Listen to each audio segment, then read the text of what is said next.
الحمد لله نحمده ونستعينه ونستغفره ونؤمن به ونتوكل عليه ونعوذ بالله من شرور أنفسنا ومن سيئات أعمالنا من يهده الله فلا مضل له ومن يضلل فلا هادي له ونشهد أن لا إله إلا الله وحده لا شريك له ونشهد أن محمدًا عبده ورسوله يا أيها الذين آمنوا اتقوا الله حق تقاته ولا تموتن إلا وأنتم مسلمون يا أيها الناس اتقوا ربكم الذي خلقكم من نفس واحدة وخلق منها زوجها وبث منهما رجالا كثيرا ونساء واتقوا الله الذي تساءلون به والأرحام إن الله كان عليكم رقيبا يا أيها الناس اتقوا الله وقولوا قولا سديدا يصلح لكم أعمالكم ويغفر لكم ذنوبكم ومن يطع الله ورسوله فقد فاز فوزا عظيما أما بعد فإن خير الحديث كتاب الله وخير الهدي هدي محمد صلى الله عليه وسلم وشر الأمور محدثاتها وكل محدثة بدعة وكل بدعة ضلالة وكل ضلالة في النار فأعوذ بالله من الشيطان الرجيم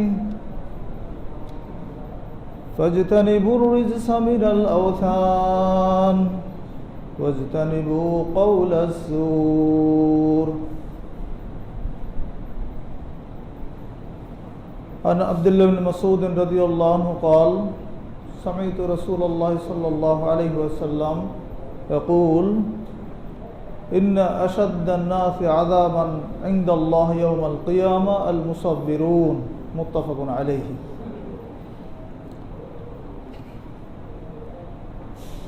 যাবতীয় হামদ ও সানা বিশ্বজাহানের মালিক বিশ্বস্রষ্টা আল্লাহ রাব্বুল আলামিনের জন্য, যিনি আজকের এই পবিত্র দিনে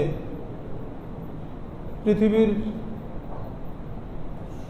সর্বশ্রেষ্ঠ স্থান মসজিদে আমাদেরকে উপস্থিত হওয়ার তৌফিক দান করেছেন।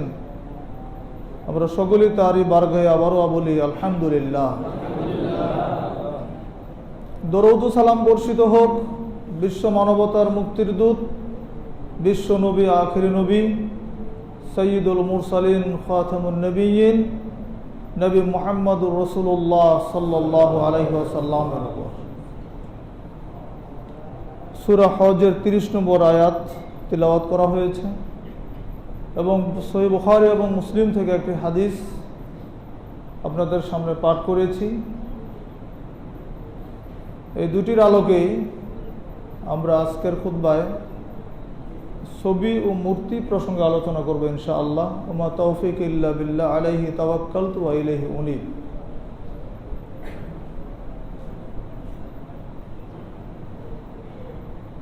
আপনারা জানেন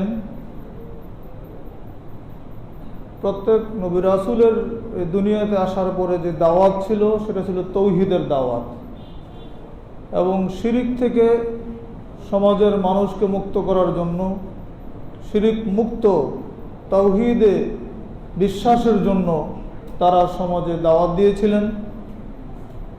মানুষকে শিরক থেকে বাঁচানোর জন্য, প্রকারান্তরে জাহান্নাম থেকে বাঁচানোর জন্য তারা কাজ করেছিলেন। আমাদের নবী মুহাম্মদ সাল্লাল্লাহু আলাইহি ওয়াসাল্লামের জীবনেও তাই। তিনিও শিরকে আচ্ছন্ন সমাজ থেকে শিরককে দূর করার জন্য তার সমস্ত প্রচেষ্টা নিয়োজিত করেছিলেন। সাহাবায়ে কেরামও তাই করেছিলেন। সেই আলোকে কিয়ামত পর্যন্ত সকল মুসলমানদের এটাই দায়িত্ব, তারা তৌহিদ বিশ্বাসী হবে, তৌহিদের উপর আমল করবে, শিরক থেকে তারা বেঁচে থাকবে এবং মানুষকে বাঁচানোর জন্য চেষ্টা করবে। ছবি, মূর্তি এগুলো শিরকের উপকরণ। তৎকালীন সমাজের মানুষ, খোদ বাইতুল্লাহতেও 360টি মূর্তি ছিল, যেগুলি রাসূল করিম সাল্লাল্লাহু আলাইহি ওয়াসাল্লাম যখন মক্কা বিজয় করলেন সেদিন সবগুলি ভেঙে গুড়িয়ে দিয়েছিলেন। আমরা আজকে কোরআন এবং হাদিসের আলোকে দেখব যে আসলে ছবি, মূর্তি বিষয়টা কি, আমরা মূর্তি বানাতে পারি কিনা, বা ছবি প্রতি সম্মান প্রদর্শন। আমরা মুসলিম, আমরা ইসলামের আলোকেই কথা বলবো। আমরা যে বিশ্বাস নিয়ে দুনিয়াতে চলি, যে ঈমান আমাদের ভিতরে আছে, সে ঈমানের আলোকেই আমাদের কথা বলা, আমাদের আমল, আমাদের চলাফেরা সব কিছু সেই আলোকেই হবে। যদি ঈমানের মধ্যে দুর্বলতা থাকে তাহলে আমরা মুনাফিক হয়ে যাব। আর মুনাফিকদের স্থান আল্লাহ বলেই দিয়েছেন, ইন্নাল মুনাফিকিনা ফিদ দারকিল আসফালি মিনান নার, মুনাফিকদের ঠিকানা হচ্ছে জাহান্নামের নিচে। বিষয়টি নিয়ে শুধু কোরআন হাদিসের আলোচনা যদি আমরা শুনি, যারা ঈমানদার মুসলমান তাদের জন্য আর বিকল্প কোনো চিন্তা করার প্রয়োজন হয় না, বিকল্প ভাবনারও কোনো প্রয়োজন নেই। শুধু কোরআন এবং হাদিসের যে অনুবাদগুলো যদি করি আমরা, তাতেই আমাদের কাছে স্পষ্ট হয়ে যাবে। আল্লাহ সুবহানাহু ওয়া তাআলা বলেছেন, ফাজতানিবুর রিসসা মিনাল আওসান ওয়াজতানিবু কাওলাস যুর, তোমরা বেঁচে থাকো, ফাজতানিবুর রিসসা, অপবিত্র বস্তু, মূর্তি থেকে তোমরা বেঁচে থাকো, ওয়াজতানিবু কাওলাস যুর, আর মিথ্যা কথা থেকে তোমরা বেঁচে থাকো। মূর্তি, প্রতিমা থেকে তোমরা বেঁচে থাকো, নিজেদেরকে বাঁচাও, এগুলি পরিহার করো, বর্জন করো, আর মিথ্যা কথা বর্জন করো। আল্লাহ সুবহানাহু ওয়া তাআলার এই নির্দেশ। আমরা ইতিহাস আলোচনা করব, তার আগে শুনে নেই যে রাসূলুল্লাহ সাল্লাল্লাহু আলাইহি ওয়াসাল্লাম এই প্রসঙ্গে কি বলেছেন। আমাদের মধ্যে বিতর্ক হচ্ছে মূর্তি এবং ভাস্কর্য নিয়ে। বর্তমান দেশের হট বিষয় হচ্ছে এটি, আসলে ভাস্কর্য কি আর মূর্তি কি। কেউ কেউ বলতে চাচ্ছেন দুটি দুই বিষয়, যেহেতু মূর্তির পূজা করা হয়, ভাস্কর্যের পূজা করা হয় না, কাজে ভাস্কর্য চলবে, মূর্তি চলবে না। এই মর্মে একজন হিন্দু ভদ্রলোকের এবং হিন্দু সংগঠনের একজন মহাসচিব, তার বক্তব্য শুনলাম। তিনি বলছেন যে যদি বিষয়টা এমনই হয়, ভাস্কর্য মূর্তি দুই জিনিস হয়, এবং ভাস্কর্যের পক্ষে কথা বলা হচ্ছে, মূর্তির বিপক্ষে বলা হচ্ছে, তো সেই ক্ষেত্রে এটা যদি চর্চা হয় তাহলে তো মূর্তি ভাঙার পক্ষে একসময় মুসলমানরা বলতেন, এখন যারা সেকুলার তারাও মূর্তির বিপক্ষে বলছেন ভাস্কর্য বাঁচাতে গিয়ে, ভাস্কর্য রক্ষা করার স্বার্থে মূর্তির বিরুদ্ধে বলছেন। তো আলটিমেটলি এটা হিন্দুদের ধর্মীয় যে মূল বিষয়, যার পূজা তারা করেন, তার বিরুদ্ধে কিন্তু চলে যাচ্ছে। এবং তিনি আশঙ্কা বোধ করছেন আগামী দিনে হয়তো অমুসলিমরাই আমাদের মূর্তিগুলি ভেঙে ফেলবে, বা ভাবখানা এরকম। কারণ ভাস্কর্য রক্ষা করতে গিয়ে মূর্তির বিরুদ্ধে কথা বলা হচ্ছে, বলতে যেটা পূজা করা হয় সেটা হারাম, এটা মুসলমানরা তো বলছেন, এখন অমুসলিম যারা নাস্তিক যারা তারাও এই কথা বলছেন। তো এক পর্যায়ে বিষয়টা কিন্তু হিন্দুদের মূল দেবতা যার পূজা তারা করেন তার বিরুদ্ধে চলে যাচ্ছে। সেই দৃষ্টিকোণ থেকে তারা এটা আশঙ্কা বোধ করছেন। এইভাবে চর্চা হতে থাকলে শুধু মুসলমানরা নয়, অমুসলিমরা এবং যারা নাস্তিক, যারা সেকুলার, তারাও দেখা যায় মূর্তি ভাঙা শুরু করবে। সময় দিনী ভাইয়েরা, আসলে দুটির মধ্যে কোনো পার্থক্য নেই। কিভাবে নেই? আমরা যদি শুধু বাংলা অভিধান দেখি, বা যে সমস্ত ডিকশনারিগুলি বাজারে আছে, সেগুলো যদি আমরা একটু উল্টে পাল্টায় দেখি তাহলে আমরা বুঝতে পারি যে ভাস্কর্য আর মূর্তি কি। যেটা পাথর খোদাই করে যে আকৃতি তৈরি করা হয় এটা নয় ভাস্কর্য, এটাই মূর্তি হচ্ছে, তারই পূজা করা হচ্ছে। একটা রাস্তায় থাকছে আর একটা হয়তো মন্দিরের ভিতরে থাকছে। আর মন্দিরের ভিতরে যেগুলো পূজা করা হয় এগুলো কিন্তু স্থায়ী না, তারা পূজার ওই 3-4 দিন পূজা করে তারপর আবার নদীতে ফেলে দেয়। তো ওইটা বরং অসম্মানিত হয় এক সময়। প্রথম পূজা করে নিজের হাতে তৈরি করে তারা সেখানে পূজা দেয়, তারপরে 3 দিন পরে এটা আবার নদীতে ভাসিয়ে দেয়। এটা তো স্থায়ী হলো না, বরং ভাস্কর্যটাই স্থায়ী হয়ে যায়। এটা যুগ যুগ ধরে রাস্তায় দাঁড়িয়ে থেকে মানুষ এটাকে থেকে সম্মান করে। কোনো বস্তুর প্রতি সম্মান প্রদর্শন করাটাই হচ্ছে শিরক। এই ভাস্কর্য বা মূর্তি যারা বানায়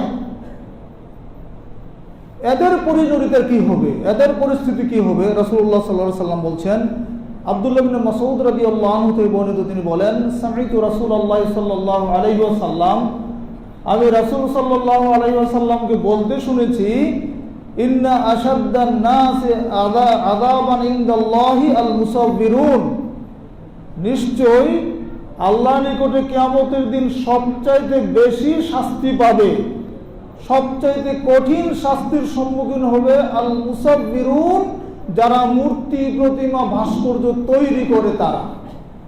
হাদিস বুখারী এবং মুসলিমের। যারা মূর্তি প্রতিমা ভাস্কর্য এগুলো তৈরি করে, কোন প্রাণীর ছবি যারা তৈরি করে, তাদের ক্ষেত্রে আল্লাহ নবী বললেন, আশাদ্দুন নাসি আযাবান ইনদাল্লাহি ইয়াওমাল কিয়ামা, কিয়ামতের দিন সবচাইতে কঠিন শাস্তি হবে ওই ব্যক্তির।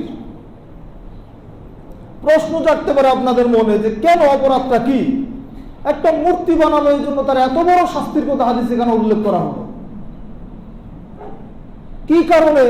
এর চেয়ে বড় বড় গোনা মানুষ করে, একটা মূর্তি বানালে তার জন্য এত কঠিন শাস্তি দিতে হবে? কারণটা কি? একটু চিন্তা করলে কারণটা পেয়ে যাবেন। এমনকি হাদিসে কারণটা বলেও দেওয়া হয়েছে। কারণ কি জানেন? আব্দুল্লাহ ইবনে ওমর রাদিয়াল্লাহু আনহু থেকে বর্ণিত হাদিসে আসছে, সহিহ বুখারী মুসলিমের হাদিস এটাও। তিনি বলছেন, রাসূলুল্লাহ সাল্লাল্লাহু আলাইহি ওয়াসাল্লাম বলেছেন, ইন্না আসহাব হাযিহিস সুওয়ার, নিশ্চয় এই মূর্তিগুলির যারা নির্মাতা, ইউআযাবুনা ইয়াওমাল কিয়ামা, কিয়ামতের দিন তাদেরকে শাস্তি দেওয়া হবে। ওয়া ইউকালু লাহুম, তাদেরকে বলা হবে, আহয়ু মা খালাকতুম, তোমরা যেগুলো সৃষ্টি করেছো এগুলোতে জীবন দাও, রূহ দাও। স্রষ্টাকে বলেন তো? আল্লাহ। আল্লাহর যেটা কর্ম, এটা যদি কোনো বান্দা হাতে নেয়, এটার নাম হচ্ছে শিরক। আল্লাহ মানুষকে সৃষ্টি করেছে, মানুষ যেটা আল্লাহ করতে পারে সেটা কিন্তু মানুষ করতে পারে না। মানুষ একটা আকৃতি দিতে পারে, একটা পাথরকে খোদাই করে হুবহু একজন মানুষের মতো তৈরি করতে পারে, কিন্তু ওই পাথরের মধ্যে রূহ দেওয়ার ক্ষমতা কি তার আছে? নেই। তাহলে সৃষ্টি হচ্ছে এটা আল্লাহ, কর্মটা হচ্ছে আল্লাহর। সেই কর্মটা নিজের হাতে নিয়ে নিচ্ছে যে আমি একটা মানুষ বানাচ্ছি, আমি একটা প্রাণী বানাচ্ছি, হ্যাঁ আমি একটা হাতি বানাচ্ছি, ঘোড়া বানাচ্ছি, সিংহ বানাচ্ছি। তো যেইগুলোর মধ্যে রূহ দেওয়া যাবে না, এই কর্মগুলো হচ্ছে শিরক। মানুষ সেটা করতে পারে না। কিয়ামতের দিন বলা হবে, আহয়ু মা খালাকতুম, তোমরা যে সৃষ্টি করেছিলে, সৃষ্টিকর্তা সেজেছিলে, কর্মটা ছিল আমার, তুমি নিজে সৃষ্টিকর্তা হয়েছ, আজকে তুমি একটা রূহ দাও, দেখে পারো কিনা। রাসূলুল্লাহ সাল্লাল্লাহু আলাইহি ওয়াসাল্লাম বলছেন, আবু জুহাইফা রাদিয়াল্লাহু আনহু থেকে বর্ণিত, তিনি বলেন, আন্না নবী সাল্লাল্লাহু আলাইহি ওয়াসাল্লাম নাহা আন সামানিদ দাম ওয়া সামানিল কালব ওয়া কাসবিল বাগী। রাসূল সাল্লাল্লাহু আলাইহি ওয়াসাল্লাম কয়েকটি বিষয় নিষেধ করেছেন। তার 1 নম্বর হচ্ছে রক্ত বিক্রি করে টাকা নেওয়া হারাম। 2 নম্বর হচ্ছে কুকুর বিক্রি করে টাকা গ্রহণ করা হারাম, কুকুরের ব্যবসা করা হারাম, রক্তের ব্যবসা করা হারাম। ওয়া কাসবিল বাগী, ব্যবসাবৃত্তি করে পয়সা ইনকাম করা হারাম। তারপরে তিনি বলছেন, লাআনা আকিলার রিবা ওয়া মুকিলাহু, আল্লাহ লানত করেছেন সুদ গ্রহীতা এবং সুদ দাতা উভয়ের উপরে। আল ওয়াসিমাতা ওয়াল মুস্তাওসিমাতা।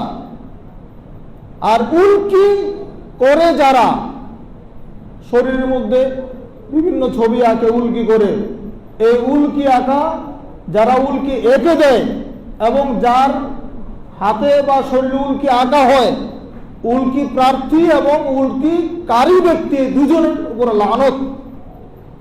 আর তারপরে তিনি বলছেন আর মুসাব্বিরা, আর লানত হচ্ছে, অভিশাপ হচ্ছে যে ছবি তৈরি করে, যে মূর্তি তৈরি করে, যে ভাস্কর্য বানায়, তার উপর লানত। এই হাদিসের মধ্যে কয়েকটি বিষয় পেয়ে গেলাম। রক্ত বিক্রি করে পয়সা নেওয়া হারাম, কুকুর বিক্রি করে হারাম, বিক্রি করে ইনকাম করা হারাম, বেশ্যাবৃত্তির রোজগার হারাম, সুদ দাতা এবং সুদ গ্রহীতার প্রতি লানত, উল্কি কারী এবং উল্কি প্রার্থী দুজনের উপর লানত।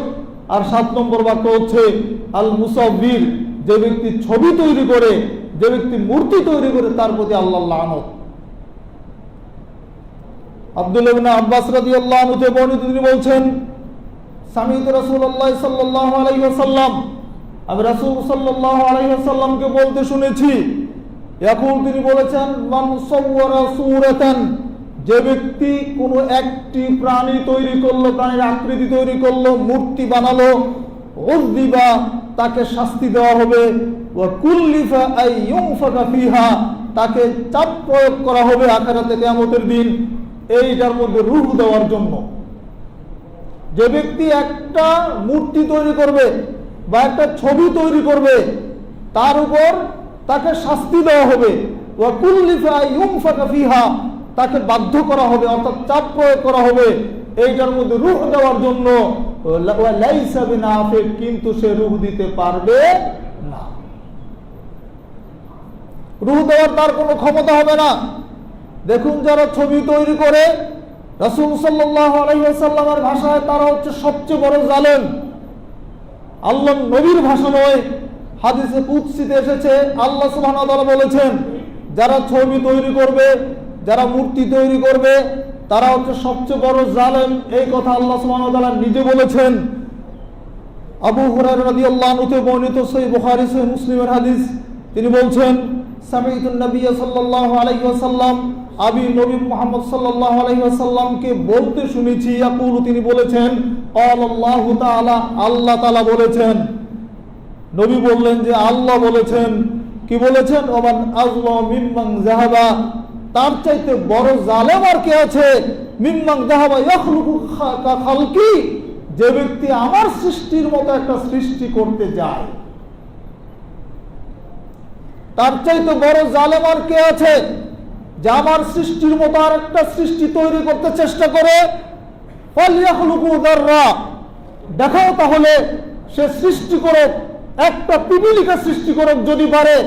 আমার সৃষ্টিরাজির মধ্যে অসংখ্য সৃষ্টি আমি দুনিয়াতে সৃষ্টি করেছি, সবচাইতে ক্ষুদ্র সৃষ্টি হচ্ছে পিপীলিকা, পিঁপড়া। আল্লাহ নবী উদাহরণ দিয়ে বলছেন, আল্লাহ নিজে বলেছেন হাদিসের মধ্যে, হাদিসে কুদসির মধ্যে, ফালইয়াখলুকু যাররা, যদি তার ক্ষমতা থাকে তাহলে একটা পিঁপড়া সৃষ্টি করে দেখার তো দেখি পারে কিনা। তারপরে বলছেন আও লিয়াখলুকু হাব্বা, অথবা একটা শস্য দানা, আও লিশাইরা, অথবা একটা জব। দেখেন, সৃষ্টির মধ্যে ছোট ছোট কয়েকটা কথা আল্লাহ বললেন। আরে বিশাল মূর্তি বানানোর দরকার নেই। তোমরা যারা ছবি তৈরি করছো, তোমরা যারা মূর্তি বানাচ্ছ, যারা ভাস্কর্য বানানোর জন্য ব্যস্ত, আল্লাহর সৃষ্টিকে নিজেদের হাতে নিয়েছো সৃষ্টিকর্তা সাজার জন্য। নাউজুবিল্লাহ, তোমাদের ক্ষমতা থাকলে আল্লাহর সৃষ্টির মধ্যে সবচাইতে ক্ষুদ্র সৃষ্টি হচ্ছে পিপীলিকা। একটা পিপীলিকা, একটা পিঁপড়া সৃষ্টি করতে পারো না? দেখি পারবে কোনো মানুষ? এমন কোন মেশিন, কোন ইন্ডাস্ট্রি আছে, কোন ফ্যাক্টরি আছে পৃথিবীর কোথাও আল্লাহর ক্ষুদ্র সৃষ্টি একটা পিঁপড়া সৃষ্টি করতে পারে? এই ছোট্ট সৃষ্টির মধ্যে আল্লাহ রূহ দিয়েছেন, তাই না? পিঁপড়া বুঝে কোন দিক দিয়ে যেতে হবে। আপনি পিঁপড়ার লাইনের মধ্যে হাত দেন, দেখবেন পিঁপড়া ঘুরে যাচ্ছে। এই ছোট্ট একটা পিপীলিকার মধ্যে আল্লাহ মেমোরি দিয়েছেন, অনুভূতি সৃষ্টি করে দিয়েছেন। পিঁপড়া বুঝে যে সামনে গেলে আমার বিপদ আছে, সামনে যাওয়া যাবে না। সুলাইমান আলাইহিস সালামের বাহিনী দেখে পিঁপড়া বলে নাই, এই যে পিঁপড়ার দল, তোমরা সব গর্তের ভিতরে ঢুকো, গর্তের ভিতরে আশ্রয় নাও, সুলাইমানের বিশাল বাহিনী আসছে, তোমাদেরকে পদদলিত করে সব মেরে ফেলবে। সুবহানাল্লাহ, আল্লাহ সৃষ্টি কত সুন্দর দেখেন। পিঁপড়ার মধ্যে আল্লাহ অনুভূতি দিলেন, জ্ঞান দিলেন, পিঁপড়া বুঝলো যে কি করতে হবে। সুলাইমান আলাইহিস সালাম পিঁপড়া হাতে নিয়ে হাসলেন, কারণ আল্লাহ সুবহানাহু ওয়া তাআলা সুলাইমান আলাইহিস সালামকে তার সৃষ্টিরাজির কথা বোঝার ক্ষমতা দিয়েছিলেন। সুবহানাল্লাহ, সুলাইমান আলাইহিস সালামের মধ্যে আল্লাহ জ্ঞান দিয়েছিলেন, তিনি মানুষ ছাড়াও অন্য সৃষ্টিগুলোর ভাষা তিনি বুঝতেন, অন্য কোনো নবীকে আল্লাহ এটা দেন নাই। তাহলে আল্লাহ এখানে চ্যালেঞ্জ করে বললেন, একটা পিঁপড়া যদি পারো তোমরা সৃষ্টি করো, দেখি পারো কিনা। রাসূলুল্লাহ সাল্লাল্লাহু আলাইহি ওয়াসাল্লাম বলেছেন, যারা মূর্তি ছবি তৈরি করবে বা যেই ঘরের মধ্যে মূর্তি বা ছবি থাকবে সেই ঘরের মধ্যে ফেরেশতা প্রবেশ করবে না। মূর্তি বা ছবি যদি থাকে তাহলে ফেরেশতা প্রবেশ করবে না।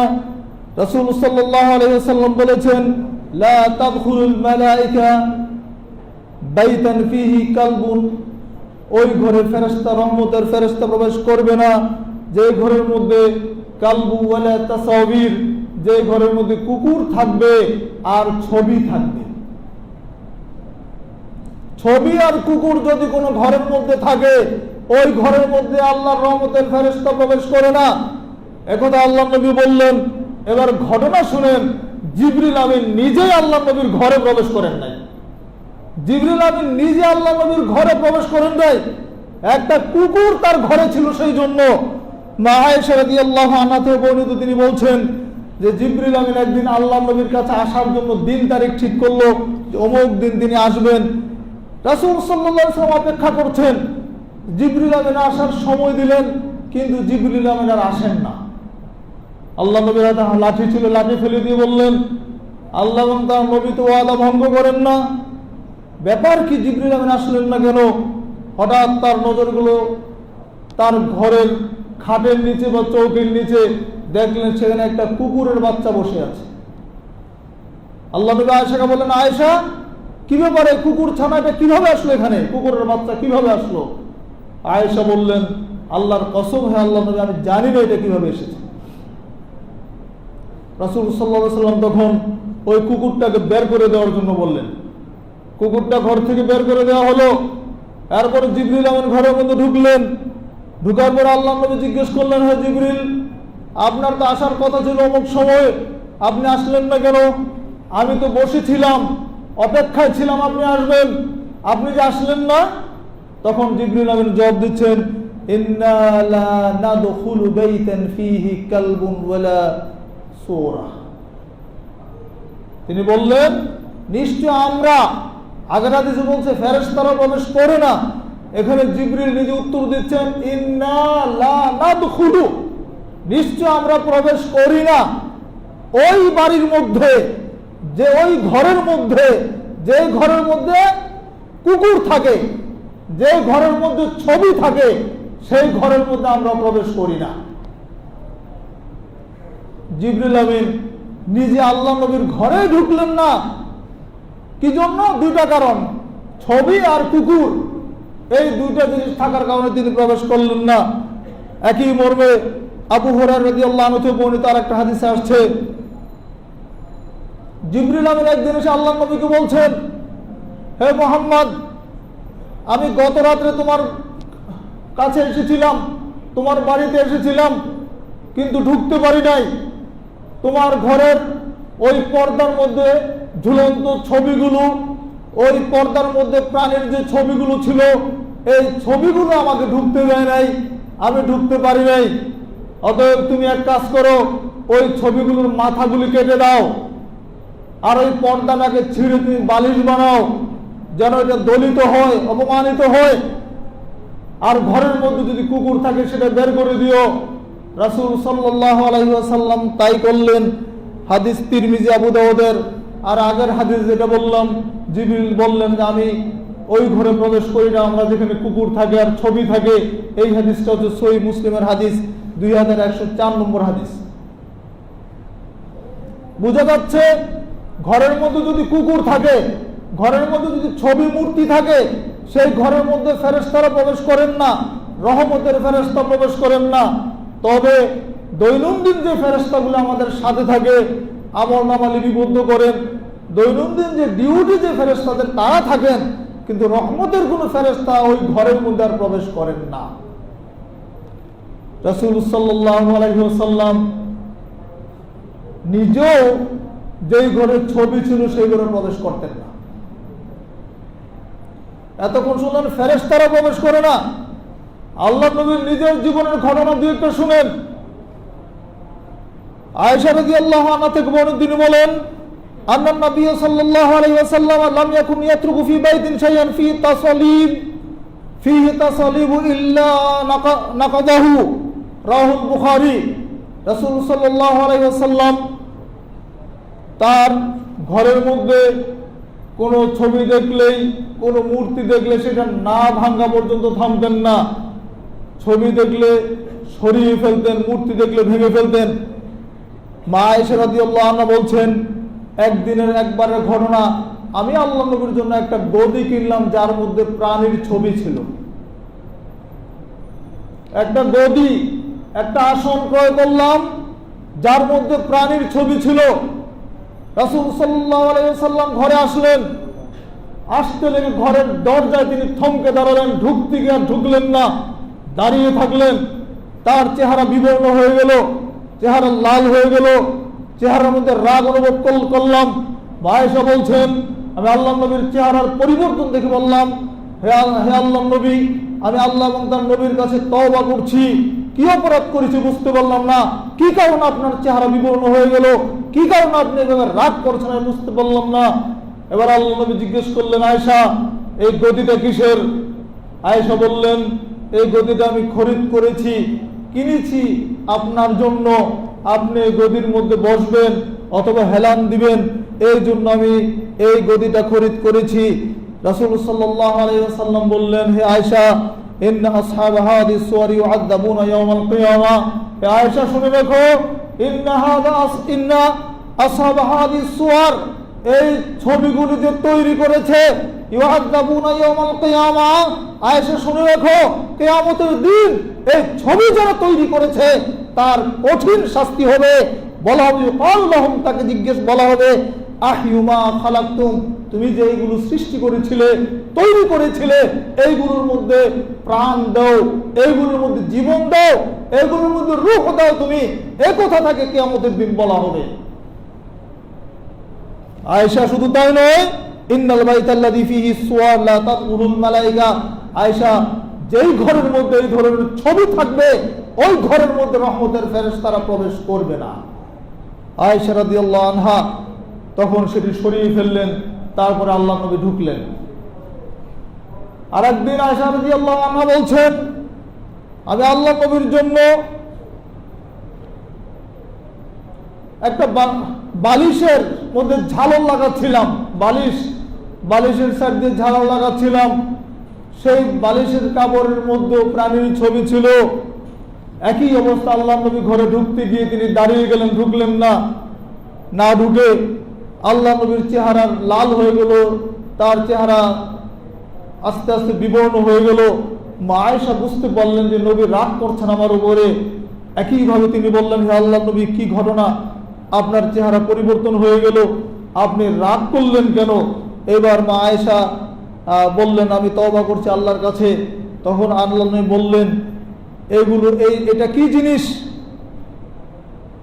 আয়েশা বললেন, এটা বালিশ, আপনার জন্য আমি তৈরি করছি। এবার আল্লাহ নবী যার উপরে আপনি হেলান দিবেন বা ঠেস দিবেন বা আপনি শুবেন, এবার আল্লাহ নবী আয়েশাকে বলছেন, আমা আলিমতে আন্নাল মালাইকাতা লা তাদখুলু বাইতান ফি সূরা, হে আয়েশা, আমা আলিমতে, তুমি কি জানো না? আয়েশাকে জিজ্ঞেস করছেন এবার, আমা আলিমতে, তুমি কি জানো না যে ঘরের মধ্যে ছবি থাকবে, মূর্তি প্রাণীর ছবি থাকবে, সেই ঘরের মধ্যে ফেরেশতারা প্রবেশ করে না? আয়েশা, তুমি কি জানো না? ওয়া আন্না মান সানা সূরা ইউআযাবু ইয়াওমাল কিয়ামাহ ইয়াকুলু আহইউমা খালাকতুম, একইভাবে আগের হাদিসের মতোই যারা এগুলো তৈরি করবে তাদেরকে কিয়ামতের দিন কঠিন শাস্তি দেওয়া হবে, আর বলা হবে তোমরা এগুলোর মধ্যে প্রাণ দাও। রাসূল সাল্লাল্লাহু আলাইহি ওয়াসাল্লাম এই কারণে আয়েশার ঘরে ঢুকলেন না। আলী রাদিয়াল্লাহু আনহু আল্লাহ নবীর জামাই, তার ঘরে খাবার প্রস্তুত করে নবীকে দাওয়াত দিয়েছেন। আল্লাহ নবী আলীর ঘরে এসেও একটি পর্দার মধ্যে প্রাণীর ছবি দেখে তিনি না ঢুকে দাঁড়িয়ে গেলেন, ঢুকলেন আবার বের হয়ে আসলেন, ঘরে ঢুকলেন আবার বের হয়ে গেলেন, পর্দার মধ্যে ছবি দেখে, প্রাণীর ছবি দেখে। এবার আলী জিজ্ঞেস করলেন, তখন আল্লাহ নবী বললেন, ইন্নাল মালায়েকাতা লা তাদখুলু বাইতান ফি তাসাবির। একই হাদিস, যেই ঘরের মধ্যে ছবি থাকবে, প্রাণীর ছবি থাকবে, সেই ঘরের মধ্যে ফেরেশতা ঢুকবে না। এরপরে পর্দার কাপড় যখন সরিয়ে ফেলা হলো, তখন আল্লাহ নবী আলীর ঘরে ঢুকলেন। খুব ছোট করে দেখার বিষয় নয়, মুসলমানদের ঘরে ছবি মূর্তি থাকতে পারে না। আজকে আমাদের শোকেসগুলোর মধ্যে মূর্তি প্রদর্শিত হচ্ছে, ঘরের মধ্যে ছবি টাঙিয়ে রাখা হচ্ছে দেখানোর জন্য। তবে প্রয়োজনীয় ছবি যেগুলি, পাসপোর্টের ছবি, ভিসার ছবি, এইগুলো যেগুলি প্রদর্শিত হয় না, যেগুলি সংরক্ষিত হয়, প্রয়োজনে যেগুলি করতে হয় সেগুলো করা জায়েজ, সেগুলো নাজায়েজ নয়। যে ছবিটা প্রদর্শন করা হচ্ছে, সম্মান দেখানো হচ্ছে, অথবা এমনিতে টাঙিয়ে রাখা হয়েছে, এইগুলো রাখা যাবে না। কোনো মূর্তি ভাস্কর্য ঘরের মধ্যে রাখা যাবে না। অনেকের শখ করে শোকেজের মধ্যে অনেক দামি দামি মূর্তি বিদেশ থেকে কিনে নিয়ে আসেন, এসে ঘর সাজান মূর্তি দিয়ে, বাঘের, বাঘ, ভাল্লুক, সিংহ, হরিণ, যত পেঁচা টেচা যা আছে, যেটা সুন্দর দেখেন ওইটাই তিনি কিনেন। টাকা আছে, সমস্যা কোথায়? এনে ঘর ভর্তি করে ফেলেন। না দিনী ভাইয়ের আমার, ওইগুলো যদি সম্মানের জন্য এইভাবে প্রদর্শন করা হয়, আল্লাহ নবীর হাদিসগুলির প্রতি যদি আমাদের বিশ্বাস থাকে, ওই ঘরে ফেরেশতা প্রবেশ করবেন না। জিবরিল আমিন নিজে প্রবেশ করেন নাই, আল্লাহ নবী নিজে প্রবেশ করেন নাই। জাবের রাদিয়াল্লাহু আনহু থেকে বর্ণিত, তিনি বলেন, রাসূল সাল্লাল্লাহু আলাইহি ওয়াসাল্লাম মক্কা বিজয়ের দিন, মক্কা যখন জয়লাভ করলেন, অষ্টম হিজরির ঘটনা, মক্কার খুব কাছাকাছি বাথা উপত্যকায় এসে তিনি ওমর ফারুক রাদিয়াল্লাহু আনহুকে নির্দেশ দিলেন। ওমর বিন খাত্তাব রাদিয়াল্লাহু আনহুকে বললেন, হে ওমর, মক্কায় যত মূর্তি আছে সবগুলো নিশ্চিহ্ন করে দাও, বাইতুল্লাহর মূর্তিগুলিকে নিশ্চিহ্ন করে দাও। আল্লাহ নবী ওই মূর্তিগুলি নিশ্চিহ্ন করা হলো, আল্লাহ নবী প্রবেশ করলেন। উসামা বিন যায়েদ বলছেন, আমি রাসূল সাল্লাল্লাহু আলাইহি ওয়াসাল্লামের সাথে কাবা গৃহে প্রবেশ করলাম। সেখানে ছবির চিহ্ন সমূহ ছিল। আল্লাহ নবী পানি আনার জন্য বললেন, উসামা বিন যায়েদ কনিষ্ঠ সাহাবী পানি এনে দিলেন। আল্লাহ নবী পানির মধ্যে ন্যাকড়া ভিজিয়ে সেগুলো নিজে মুছছেন, ওই জায়গাগুলি পরিষ্কার করছেন, আর বলছেন, কাতালাল্লাহু কওমান ইউসাব্বিরুন মা লা ইয়াখলুকুন। ধ্বংস ওই জাতিকে আল্লাহ ধ্বংস করুক যারা মূর্তি তৈরি করে, ওই জাতিকে আল্লাহ ধ্বংস করুন যারা মূর্তি তৈরি করে কিন্তু কিছু তারা সৃষ্টি করতে পারে না, রূহ দিতে পারে না। ওই জাতির প্রতি ধ্বংস কামনা করলেন তিনি, যারা মূর্তি বানায় কিন্তু রূহ দিতে পারে না। আল্লাহ নবী মক্কা বিজয়ের দিন এইভাবে তিনি বলতে থাকলেন, আর ওই মূর্তির চিহ্নগুলো তিনি মুছছিলেন। শুধু তাই নয়, কাবা গৃহের চারদিকে 360টি মূর্তি ছিল। রাসূল সাল্লাল্লাহু আলাইহি ওয়াসাল্লাম হাতের ধনুক দিয়ে ওইগুলোতে আঘাত করতে লাগলেন। কাবা ঘরের বাইরের দিকে 360টি মূর্তি ছিল চারদিকে, আর ভিতরে তো মূর্তি ছিল। বাইরের মূর্তিগুলোর দিকে তিনি তার ধনুক দিয়ে আঘাত করছেন, আর সূরা বনু ইসরাঈলের 81 নম্বর আয়াত তেলাওয়াত করছেন, কুল জাআল হক ওয়া যাহাকাল বাতিল ইন্নাল বাতিলা কানা যাহুকা। জাআল হক ওয়া যাহাকাল বাতিল ইন্নাল বাতিলা কানা যাহুকা। বলুন, সত্য সমাগত, মিথ্যা অপসৃত। নিঃসন্দেহে মিথ্যা অপসৃয়মান, সত্য এসে গেছে, মিথ্যা পালিয়ে গেছে, মিথ্যা পালানোরই বিষয়। এখানে তিনি আরেকটি আয়াত তিলাওয়াত করেছিলেন, সূরা সাবার 49 নম্বর আয়াত, কুল জাআল হক ওয়া মা ইউবদিল বাতিল ওয়া মা ইউঈদ। বলুন, সত্য এসে গেছে, আর বাতিল আর কখনো শুরু হবে না, আর কখনো ফিরে আসবে না। সুবহানাল্লাহ। এটাও কোরআন আয়াত। মক্কা বিজয়ের দিন মূর্তির গায়ে আঘাত করছেন, আল্লাহ নবী আয়াতগুলি তেলাওয়াত করছেন। মূর্তির দিন শেষ হয়ে গেছে মক্কা বিজয়ের দিনে, মূর্তি ধ্বংস করে দেওয়া হয়েছে সেই দিন, মূর্তির আনুষ্ঠানিক অপসারণ হয়েছে সেই দিন। আল্লাহ নবী এই আয়াতটার জন্য সেদিন তিলাওয়াত করলেন, কুল জাআল হক ওয়া যাহাকাল বাতিল ইন্নাল বাতিলা কানা যাহুকা, কুল জাআল হক ওয়া মা ইউবদিউল বাতিল ওয়া মা ইউঈদ। সত্য এসে গেছে, মিথ্যা আর আসবে না, আর ফিরে আসবে না মিথ্যা, মিথ্যা আর কখন শুরু হবে না। এই আয়াতগুলি তিলাওয়াত করছিলেন। এরপর আল্লাহ নবী কাবা গৃহের ভিতরে প্রবেশ করলেন। সেখানে গিয়ে তিনি দেখছেন ইব্রাহিম আলাইহিস সালাম এবং ইসমাইল আলাইহিস সালামের প্রতিকৃতি। কাবা গৃহের ভিতরে ঢুকে দেখলেন ইব্রাহিম আলাইহিস সালাম এবং ইসমাইল আলাইহিস সালামের ছবি, এবং তাদের হাতে ভাগ্য গণনার তীর ধরে ওই রকম ছবি মূর্তি কাবা ঘরের দেয়ালের মধ্যে লাগানো আছে। আল্লাহ নবী তা দেখে রাগান্বিত হয়ে বললেন, কাতালাহুমুল্লাহু আল্লাহু মাস্তাকসামা বিহা কাতুন, ধ্বংস হোক, আল্লাহ ওদেরকে ধ্বংস করুন। আল্লাহে, আল্লাহর কসম করে বলছি, মাস্তাকসামা বিহা কাতুন, তারা কখনোই ইব্রাহিম এবং ইসমাইল আলাইহিস সালাম কখনোই তারা তীর দিয়ে ভাগ্য গণনা করতেন না, অথচ তাদের নামে অপবাদ দেওয়া হয়েছে। তীর দিয়ে তারা ভাগ্য গণনা করছেন, তীর হাতের মধ্যে রেখেই এইভাবে ছবি তৈরি করে বাইতুল্লাহর ভিতরে ওইভাবে স্থাপন করা ছিল। আল্লাহ নবী ঢুকে ইব্রাহিম আলাইহিস সালাম আবুল আম্বিয়া, সকল নবীদের পিতা ইব্রাহিম, মূর্তির বিরুদ্ধে তার সারা জীবনের সংগ্রাম ছিল। নিজের পিতা থেকে তার সংগ্রাম শুরু হয়েছে। বাহাদি তামাসিউল্লাহ আনতুম লা আকিফুন, কমকে বললেন, হে আমার কম জাতি শুনো, এই যে মূর্তিগুলো বানিয়েছো, মাহাদি তামাসিল, এই প্রতিমাগুলো কিসের, যেগুলোর তোমরা পূজারী হয়েছো? কল ওয়াজদনা আবাআনা লাহা আবিদিন, তারা বলল এইগুলো আমরা আমাদের বাপ দাদাদেরকে এইভাবে করতে দেখেছি। ইব্রাহিমের বংশের লোকেরা বলল, আমার বাপ দাদাদেরকে আমরা এইগুলো এইভাবে করতে দেখেছি। ক্বালা লাকাদ কুনতুম আনতুম ওয়া আবাউকুম ফি যালালিম মুবিন, ইব্রাহিম সেদিন বলেছিলেন, অবশ্যই তোমরা এবং তোমাদের পূর্বপুরুষ পিতৃপুরুষ যারা আছো সকলেই প্রকাশ্য গুমরাহির মধ্যে আছো, ভ্রষ্টতার মধ্যে আছো।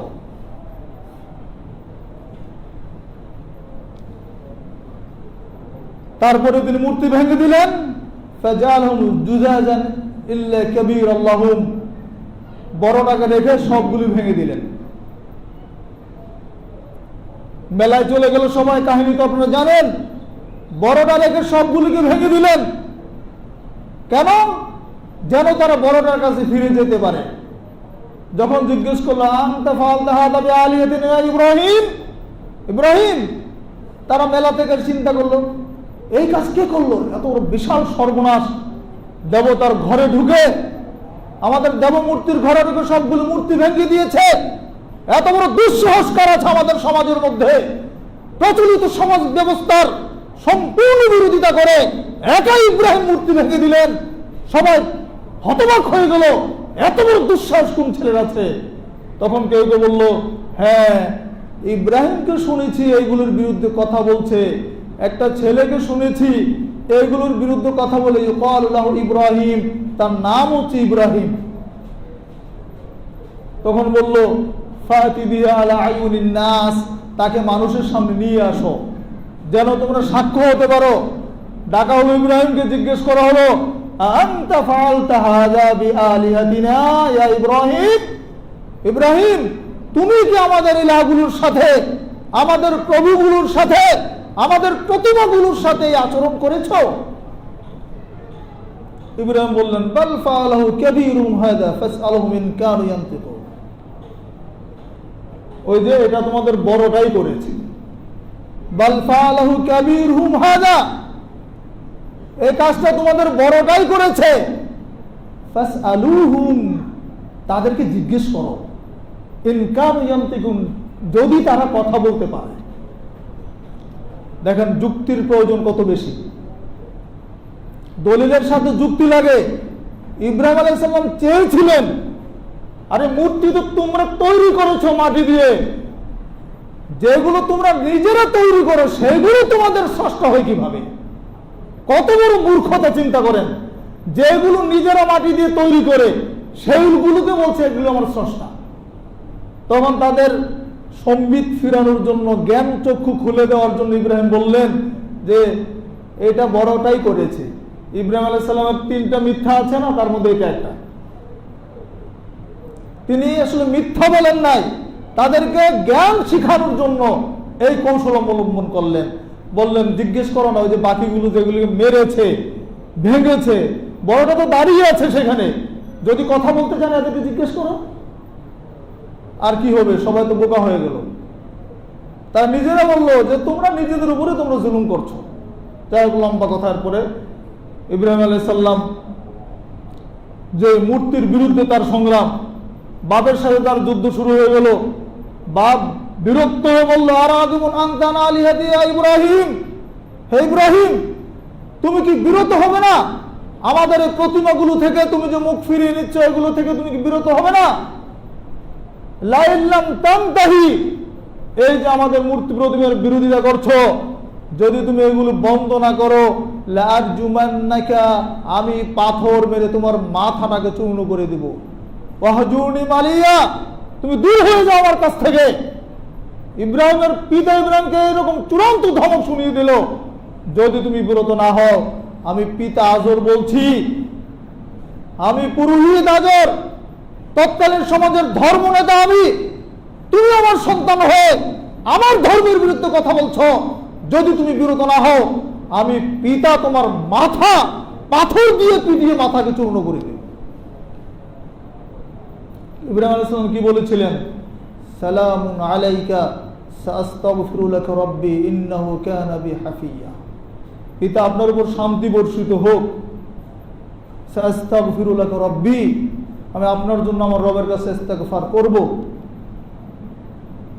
খারাপ আচরণ করেন নাই, পিতার সাথে খারাপ আচরণ করেন নাই, সৌহার্দ্যপূর্ণ আচরণ করেছিলেন, কিন্তু আকীদার ক্ষেত্রে কোনো আপোষ করেন নাই। এজন্য আমরা বলি আচরণ হবে সুন্দর, কিন্তু আকীদা হবে মজবুত। সম্মানিত উপস্থিতি, ইব্রাহিম আলাইহিস সালাম যে মূর্তির বিরুদ্ধে তার অবস্থান ছিল, তার মূর্তি আল্লাহ নবী বায়তুল্লাহর ঘরে ঢুকে দেখতে পেলেন। তারপরে তিনি বললেন, কাতালাহুমুল্লাহু ওয়াল্লাহি মাস্তাকসামা বিহি কাত্তুন, আল্লাহর কসম করে বলছি তারা কখনো তীর দ্বারা ভাগ্য নির্ধারণ করতো না। এখানে প্রসঙ্গক্রমে একটা হাদিস শুনিয়ে দেই। আমরা অনেকে জ্যোতিষীর কাছে যাই, গণক যারা, তাদের কাছে যাই ভাগ্য গণনা করার জন্য, ভবিষ্যৎ সম্পর্কে জানার জন্য। যাওয়া যাবে না, গেলে কি হবে জানেন?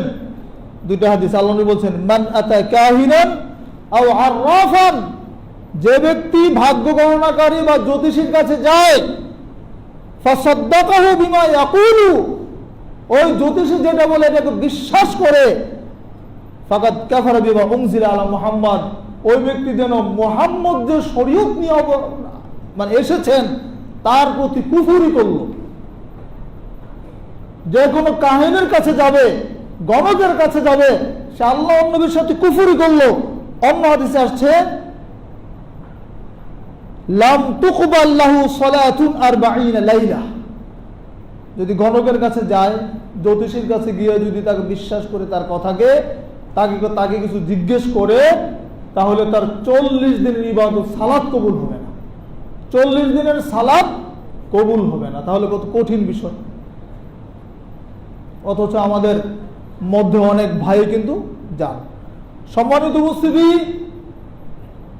মূর্তি মুসলমানদের কোনো সংস্কৃতি নয়, মূর্তি হিন্দু সংস্কৃতি, অমুসলিম সংস্কৃতি, মুশরিকদের সংস্কৃতি। মূর্তি ভেঙে ফেলার জন্য আল্লাহ নবী নির্দেশ দিয়েছেন। তাবি আবুল হাইয়াজ আল আসাদি বলেন, قال لعلي بن ابي طالب, আলী ইবনে আবি তালেব আমাকে বললেন, আলা আবাতুকা আলা মা বাআসানি আলাইহি রাসূলুল্লাহ সাল্লাল্লাহু আলাইহি ওয়াসাল্লাম, হে তাবি, হে তোমাকে বলছি, আমি তোমাকে এমন একটি কাজে পাঠাবো কি যে কাজ আমাকে আল্লাহ নবী পাঠিয়েছিলেন। আলী বলছেন এক তাবিকে, আমি কি তোমাকে এমন একটা কাজ দিয়ে পাঠাবো যে কাজটি আল্লাহ নবী আমাকে দিয়েছিলেন? সেটি কি? আল্লাহ তাদাতিন সালান ইল্লা তামাস্তাহু, ওয়ালা কবরান মুশরিফান ইল্লা সাওয়াইতাহু, শোনো, এমন কোন মূর্তি রাখবে না দেখবে সেটাকে ভেঙে চুরমার করে দিবে, আর যত উঁচু কবরগুলো পাবে সেই কবরগুলোকে সমান করে দিবে। আল্লাহ নবী আলীকে এই কথা বলেছিলেন, আলী লা তাদা তিনসারান ইল্লা তামাসতাহু, আলী তোমাকে বলছি এমন কোন মূর্তি যেখানে দেখবে ছাড়বে না মূর্তিকে যতক্ষণ পর্যন্ত না সেটা ভেঙে ফেলবে, আর উঁচু কবরগুলোকে ছাড়বে না যতক্ষণ পর্যন্ত এটাকে সমান করে দিবে না দিবে। আল্লাহ নবীর নির্দেশ, কমান্ড হচ্ছে এটা। কিন্তু আমরা যদি সেইটুকু করতে না পারি, মুখে বলা যাবে না, ঈমানের দাবি তো অন্তত মুখে বলা, ক্ষমতা থাকলে হাত দিয়ে বাধা দিতে হবে, না পারলে মুখে বলতে হবে। সেটার ক্ষমতা যদি না থাকে অন্তর দিয়ে ঘৃণা করা যাবে, কশিন কালেও কোন শিরকের সাথে আপোষ করা যাবে না। মূর্তি ভাস্কর্যের সাথে কোনো আপোষ নেই। মূর্তি ভাস্কর্য মুসলমানদের সংস্কৃতি নয়, এটা খ্রিস্টানদের, ইহুদি খ্রিস্টানদের সংস্কৃতি, মুশরিকদের সংস্কৃতি। এই সংস্কৃতি যদি আমদানি করা হয় মুসলমানদের দেশে, আল্লাহর গজবের জন্য অপেক্ষা করতে হবে, আল্লাহর গজবের জন্য অপেক্ষা করতে হবে। আমরা অনুরোধ জানাবো, বিতর্কের প্রয়োজন নেই। ভাস্কর্যের না কোনো ব্যক্তির যদি আদর্শ অনুসরণ করতে হয়, ভাস্কর্যের মাধ্যমে নয়, হৃদয় লালন করা উচিত। আল্লাহ নবী পৃথিবীর শ্রেষ্ঠ মানুষ, আল্লাহ নবীর নামে তো কোনো ভাস্কর্য নাই।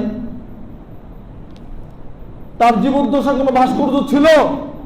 সাহাবীদের আমলে ভাস্কর্য ছিল? খেলাফতের রাশেদার 4 জন খলিফা 30 বছর রাষ্ট্র ক্ষমতার মালিক ছিলেন, তারা আল্লাহ নবীর আত্মীয় ছিলেন, জামাই ছিলেন এবং শ্বশুর ছিলেন। তারা তো কোথাও আল্লাহ নবীর নামে একটা ভাস্কর্য করলেন না। নবীর এই ভাস্কর্য দেখে আমরা তার প্রতি আনুগত্যশীল হব, তার প্রতি সম্মান জানাবো। তারা করেছিলেন? করেন নাই। ভাস্কর্য নয়, আদর্শকে হৃদয়ে লালন করতে হয়। ভাস্কর্য নয়, মানুষের মহাব্বতকে হৃদয়ে লালন করতে হয়।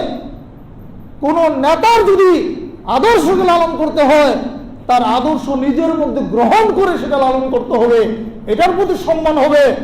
রাস্তায় দাঁড় করিয়ে রাখলে তার প্রতি সম্মান করা হয় না, এটা ভুল। এটা একটা জাহিলিয়াত ছাড়া কিছুই না। এই জাহিলিয়াতের মধ্যে আজকে আমরা হাবুডুবু খাচ্ছি। সম্মানিত উপস্থিতি, পৃথিবীর ইতিহাসে ভাস্কর্য শুরু হয়েছিল নূহ আলাইহিস সালামের আমলে। নূহ আলাইহিস সালামের যুগে প্রথম ভাস্কর্য তৈরি হয় একটা ভালো ধারা থেকে, কিন্তু এটা শুরু হয়েছিল। শয়তান ধোঁকা দিয়েছিল। আদম আলাইহিস সালাম থেকে শুরু করে নূহ আলাইহিস সালাম পর্যন্ত মাঝখানের এই সময়টাতে বেশ কিছু পরহেজগার দিনদার মানুষ দুনিয়াতে এসেছিলেন। তারা যখন চলে গেলেন, শয়তান অনুসারীদেরকে বলল, তোমরা তাদের নামে ভাস্কর্য একটা মূর্তি বানিয়ে রাস্তার মধ্যে রাখো, প্রদর্শন করো, দেখলে তাদের আদর্শের কথা মনে হবে, তাদের প্রতি মহাব্বত সৃষ্টি হবে, তাদের অনুসরণের কথা মনে হবে। তারা আল্লাহ ছিলেন, আল্লাহকে ডাকতেন, আল্লাহর ইবাদতকারী ছিলেন, তোমরাও তাদের অনুসরণে আল্লাহর ইবাদত করতে পারবে। খুব সুন্দর কথা। মানুষ মনে করলো, তাই তো, আমরা তো তাদের পূজা করব না। এই ভালো মানুষটার ছবিটা দেখলে মনে হবে যে এই লোকটা তো আল্লাহ আল্লাহ ছিল, কাজে তার অনুসরণে আমরাও আল্লাহর ইবাদত করব, আমরাও খাঁটি পরহেজগার হব। এরকম 5টা ভাস্কর্যের কথা কোরআন মজিদে আল্লাহ সূরা নূহে উল্লেখ করে দিয়েছেন। নূহ আলাইহিস সালাম যখন ওই স্তরের লোকগুলি চলে গেল, তার পরের স্তরের যে লোকগুলো আসলো এদেরকে বলল, শয়তান আবার ধোঁকা দিল যে তোমাদের আগের লোকগুলো এই ভাস্কর্যগুলোর পূজা করত, এরা খুব নেককার পরহেজগার ছিল, আল্লাহওয়ালা মানুষ ছিল, কাজে তোমরাও তোমাদের পূর্বসূরীদের মতো এই ভাস্কর্যগুলোর, এই মূর্তিগুলির পূজা করো। শুরু হয়ে গেল এবার সরাসরি মূর্তি পূজা। প্রথম কিন্তু মূর্তি পূজার কথা বলে নাই, ভাস্কর্য পূজার কথা বলা হয় না, সম্মান, তার আদর্শ অনুসরণ করার জন্য। কিন্তু পরবর্তীতে এসে সরাসরি মূর্তি পূজা শুরু হয়ে গেল। নূহ আলাইহিস সালাম আসলেন, দাওয়াত দিলেন, কিন্তু তারা মানলেন না। নূহ বললেন, ক্বালা নূহু রাব্বি ইন্নাহুম আসাউনি ওয়াত্তাবাউ মান লাম ইয়াজিদহু মালুহু ওয়ালাদু ইল্লা খাসারা। হে আল্লাহ, এরা আমার কথা শুনে না। নূহ বললেন যে এরা আমার কথা শুনে না, আমার প্রতি এদের বিশ্বাস নেই, আমার আনুগত্য তারা করে না, বরং তারা কি করে, এমন বস্তুর আনুগত্য করছে যারা তাদের কোনো উপকার করতে পারবে না, তাদের মাল সম্পদ সন্তানাদের কোনো ক্ষতি ছাড়া কোনো উপকার করতে পারে না। ক্বালু, তারা বলল, লা তাযারুন্না আলিহাতাকুম, হে সম্প্রদায়ের লোকেরা শুনো, নূহের দাওয়াতের বিরুদ্ধে গিয়ে তারা বলল, তোমরা তোমাদের ইলাহগুলোকে ছাড়বে না। এই নূহের কথা তোমরা শোনো না, নূহের তাওহীদের দাওয়াতের দিকে তোমরা যাবে না, তোমরা যেগুলোর উপাসনা করছো, লা তাযারুন্না আলিহাতাকুম, তোমরা তোমাদের ইলাহগুলোকে ছাড়বে না। ওয়ালা তাযারুন্না ওয়াদ্দা ওয়ালা সুআআ ওয়ালা ইয়াগুসা ওয়া ইয়াউকা ওয়া নাসরা, তোমরা ওয়াদ, সুআ, ইয়াগুস, ইয়াউক, নাসার, ওয়াদ, সুআ, ইয়াগুস, ইয়াউক, নাসার, এই 5 জন খ্যাতিমান ব্যক্তি ছিলেন, পরহেজগার ব্যক্তি ছিলেন, তাদেরকে তোমরা ছাড়বে না। নূহ আলাইহিস সালামের দাওয়াত ছিল তাওহীদের, আর এরা উল্টা দাওয়াত দিল এগুলোর পক্ষে যে তোমরা এগুলো ছাড়বে না, এই ইলাহগুলোর তোমরা ইবাদত করতে থাকো। ওয়াকাদ আদাল্লু কাসীরা, তারা এইগুলো মানুষকে অধিক পরিমাণে পথভ্রষ্ট করে ফেলল। শেষে কি হলো? এবার নূহ আলাইহিস সালাম আল্লাহর কাছে দোয়া করলেন, ওয়াকালা নূহু রাব্বি লা তাযার আলাল আরদি, হে আল্লাহ, লা তাযার আলাল আরদি মিনাল কাফিরিন দাইয়ারা, হে আল্লাহ, এই পৃথিবীতে কোনো গৃহবাসীকে তুমি ছাড়বে না, যারা অবাধ্যতা করেছে তাদেরকে ছাড়বে না, অর্থাৎ তাদেরকে তুমি শাস্তি দাও। যদি ছাড়ো, ইন্নাকা ইন তাযারহুম ইউদিল্লু ইবাদাকা, যদি এদেরকে তুমি বাঁচিয়ে রাখো তাহলে এরা তোমার বান্দাদেরকে পথভ্রষ্ট করবে।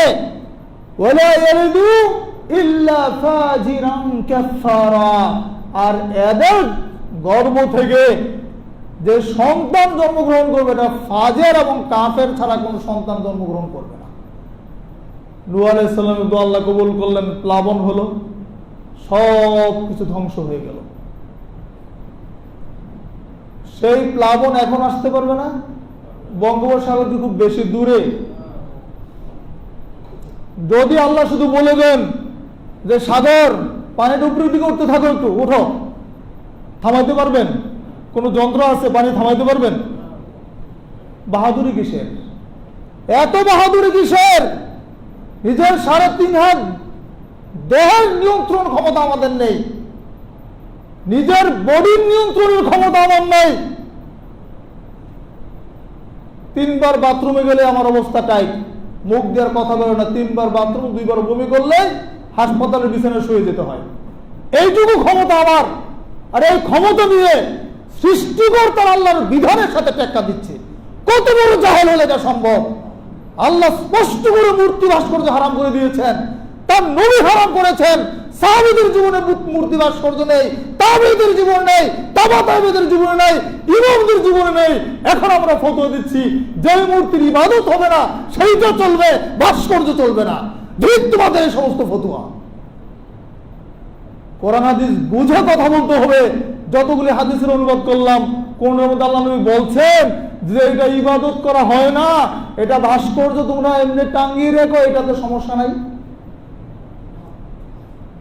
নবীর ঘরের ভিতরে যে ছবিগুলো ছিল ইবাদত করা হচ্ছিল, তো নবী ঢুকলেন না কেন? জিবরিল আমিন আল্লাহ নবীর ঘরে ঢুকলেন না কেন? সেখানে কি ইবাদত করা হচ্ছিল? কি বুঝাবো কাকে দিয়ে বলেন? এক শ্রেণীর মৌলবী সাহেবদের মাথা খারাপ হয়েছে, ওই যে সরকারি মৌলবী, দরকারি মৌলবী আর তরকারি মৌলবী, এই অবস্থা হয়েছে আমাদের। সমানের দিনী ভাইরা, হক বলাও কঠিন, হক অনুযায়ী চলাও কঠিন। তারপরে হক বলতে হবে, জীবনের ঝুঁকি নিয়ে হক কথা বলতে হবে। কোরআন হাদিস এটা প্রকাশ করতে হবে। যদি কোরআন হাদিস না বলে যাই আমরা, কাল কিয়ামতের দিন আলেমদের শাস্তি সবচাইতে বেশি হবে। সত্য যেটা বলতে হবে, মানবেন কিনা জানি না। আমরা সরকারের কাছে বিনীতভাবে আবেদন জানাচ্ছি, সরকারের কাছে বিনীতভাবে বলছি, এই বিতর্কের অবসান করুন। নেতৃবৃন্দকে আমরা সম্মান করি, আমরা নেতার বিরুদ্ধে নই, কিন্তু আমরা ভাস্কর্যের বিরুদ্ধে কথা বলি। নেতার আদর্শের বিরুদ্ধে কথা বলছি না। তার আদর্শ ভালো হলে গ্রহণ করেন, বাংলাদেশের সকল মানুষ সেটা গ্রহণ করার আপত্তি নাই, কিন্তু ইসলাম যেটাকে হারাম করেছে, সেই মূর্তি দিয়ে মুসলমানদের দেশটাকে, শতকরা 92 জন মুসলমান যে দেশে, মসজিদের দেশ যে দেশ, সেই দেশের মুড়ে মুড়ে চত্বরে চত্বরে ভাস্কর্য দিয়ে এই দেশটাকে একটা অমুসলিম দেশে যেন পরিণত করা না হয়, আর এর বিনিময়ের জন্য আল্লাহর গজব দেশে না আসে, এইটাই আমরা আল্লাহর কাছে প্রার্থনা করছি এবং সরকারের কাছে আমরা এই দাবিটাই জানাচ্ছি। আপনার কাছে অনুরোধ, এই ভাস্কর্যের বিতর্ক বন্ধ করুন, দেশের শান্তি ফিরে আসার সুযোগ করে দিন। আল্লাহ আমাদের সকল ভাইকে সঠিকভাবে দিন বুঝার তৌফিক দান করুন, আমিন। আকুলু কাউলি হাদা ওয়াস্তাগফিরুল্লাহ লি ওয়া লাকুম ওয়া লিসাইরিল মুসলিমিন।